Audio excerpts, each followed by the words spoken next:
Ladies and gentlemen, welcome to the channel.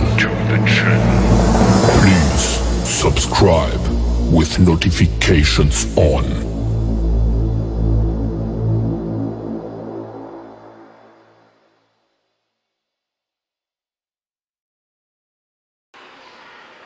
Assalamualaikum warahmatullahi wabarakatuh. Kami dari kelas 11 SMA IPA Nahdlatul Tulab. Di sini kami akan menjelaskan tentang WTO. Perkenalkan, nama saya Berliana Fitria Menajat. Saya Halimatus Islamiyah. Saya Rizka Aulia. Saya Wiwi Sesrawati. Yang pertama yaitu tentang WTO. Apa sih WTO itu? WTO singkatan dari World Trade Organization atau disebut juga WTO, merupakan satu-satunya organisasi yang mengatur perdagangan internasional.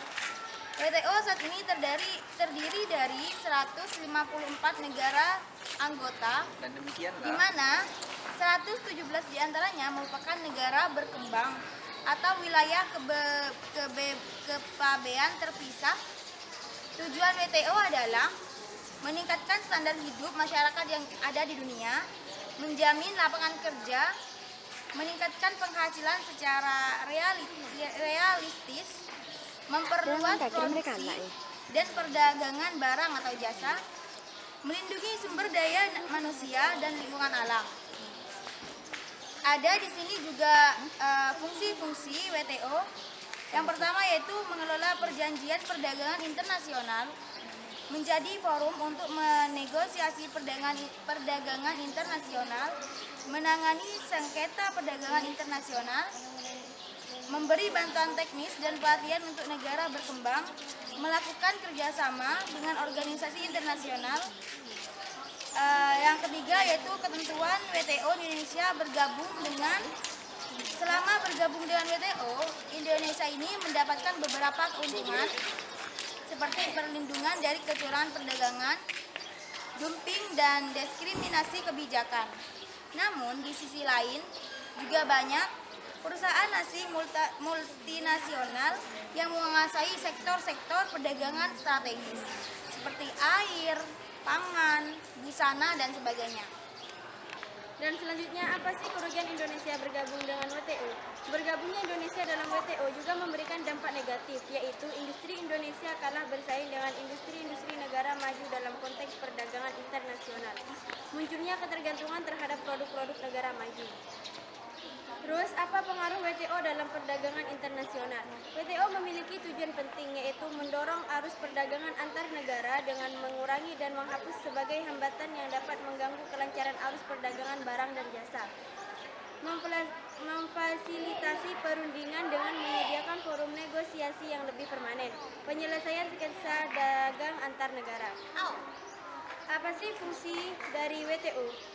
Ada 3 fungsi WTO bagi negara berkembang. Pertama, sebagai satu perangkat ketentuan atau aturan multilateral yang mengatur tindak tanduk perdagangan.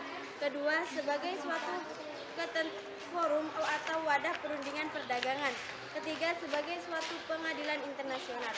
Indonesia semenjak kemerdekaannya telah diikuti berpartisipasi dalam berbagai organisasi internasional. Sebagai bukti eksistensi Indonesia dalam sistem internasional, salah satu organisasi tersebut adalah World Trade Organization atau WTO. Indonesia bergabung menjadi anggota WTO sejak 1 Januari 1995. WTO adalah organisasi yang mengatur perdagangan internasional dalam 3 bidang, yaitu barang, jasa, dan hak kekayaan intelektual. Adapun manfaat bergabung dengan organisasi WTO antara lain: mendorong terciptanya perdamaian. Secara tidak langsung, dengan semakin tingginya intensitas perdagangan antar negara, maka hal ini akan semakin mendorong negara-negara yang aktif dalam perdagangan untuk berusaha menciptakan perdamaian dunia dalam rangka untuk mendorong arus perdagangan barang dan jasa. Dan persengketaan antar negara dalam perdagangan dapat ditangani sebagai konstruktif. Dengan semakin meningkatnya volume dan jenis produk yang diperdagangkan, sengketa perdagangan internasional seringkali terjadi. Sengketa dagang dapat diselesaikan secara lebih konstruktif melalui aturan-aturan penyelesaian penyelesaian sengketa yang terlahir diatur oleh WTO.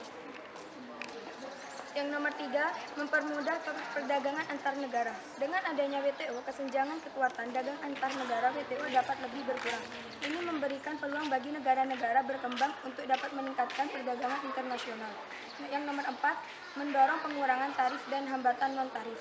Dengan bergabung di WTO, negara mendapatkan tarif yang rendah serta aneka hambatan perdagangan internasional dapat diminimalisir, maka diharapkan dapat lebih menguntungkan konsumen dalam negeri. Yang nomor 5, memberikan banyak pilihan produk pada konsumen internasional. Banyaknya produsen dari berbagai negara yang dapat mendistribusikan produknya ke berbagai negara lain membuat konsumen memiliki pilihan produk yang lebih banyak pula. Hal ini juga akan mendorong terjadinya persaingan sehat antar negara dan memicu kreativitas produsen dalam berinovasi dan meningkatkan kualitas produknya agar dapat menarik. Yang nomor 6, mendorong pertumbuhan ekonomi. Berdagang yang meningkat akan mendorong terciptanya lapangan kerja yang lebih luas sehingga pertumbuhan ekonomi negara juga akan ikut meningkat. Yang nomor 7, mendorong perdagangan internasional menjadi lebih aman dan efisien. Dengan adanya aturan-aturan yang ditetapkan WTO, negara anggota WTO lebih terlindung dari praktik persaingan dagang yang tidak sehat dan meminimalisir kemungkinan negara-negara kecil merasa terancam dengan negara-negara besar yang mungkin memiliki kepentingan politik tertentu. Yang nomor 8, mendorong terciptanya pemerintahan yang bersih. Peraturan WTO yang bersifat mengikat dapat mendorong terciptanya kedisiplinan bagi pemerintahan agar dapat menjalankan sistem perdagangan yang bersih bagi kepentingan publik. Oke, yang nomor 7 yaitu manfaat-manfaat yang telah dipaparkan di atas sebelum-sebelumnya dapat dirasakan oleh Indonesia. Karena beberapa hal sehingga menjadi kekurangan yang diperoleh Indonesia dari bergabung dengan WTO antara lain. 1. Kewajiban standarisasi internasional. Dengan menjaga anggota WTO, Indonesia harus melakukan sebagai standarisasi produk yang memungkinkan Indonesia dalam perdagangan nasional. Yang 2. Persaingan ketat.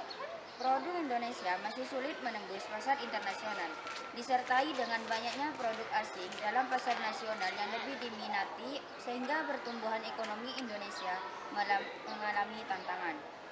Kuota barang impor di Indonesia melonjak naik secara signifikan, sedangkan jumlah barang ekspor tidak terlalu bertambah. Dan ketiga, diskriminasi terhadap negara berkembang. Meskipun telah diatur dalam berbagai peraturan WTO, pada kenyataannya negara-negara maju terkadang masih melakukan praktik diskriminasi pada negara berkembang. Contohnya, pemberhentian impor rokok kretek dari Indonesia oleh Amerika. Dalam menghadapi kekurangan-kekurangan yang dipaparkan di atas, Indonesia harus berupaya keras agar dapat memperbaiki industri nasionalnya, sehingga mampu bersaing di pasar internasional. Selain itu, rasa cinta terhadap produk dalam negeri perlu ditingkatkan agar produk domestik dapat menguasai pasar internasional dan menekan jumlah produk impor di Indonesia. Selanjutnya yaitu struktur organisasi WTO merupakan hasil adaptasi dari struktur organisasi WTO sebagai berikut, yaitu Ministerial Conference, yaitu badan pengambil keputusan ketinggian dalam WTO. Yang kedua, yaitu General Council, yaitu badan yang terdiri dari delegasi negara anggota WTO. Yang ketiga, yaitu Dewan Perdagangan Barang, yaitu badan yang menguasai pelaksanaan perdagangan barang internasional. Yang keempat, yaitu Dewan Perdagangan Jasa, yaitu badan yang menguasai pelaksanaan perdagangan internasional di bidang jasa. Yang ke-6, yaitu Badan Penyelesaian Sengketa, yaitu badan yang bertugas mengatasi sengketa perdagangan antar negara. Selanjutnya yaitu Badan Peninjau Kebijakan Perdagangan, yaitu badan. Yang kelima yaitu Badan Penyelesaian Sengketa, yaitu badan yang bertugas menengahi sengketa perdagangan antar negara. Yang keenam yaitu Badan Peninjau Kebijakan Perdagangan, yaitu badan yang bertugas melaksanakan mekanisme peninjauan kebijakan perdagangan internasional.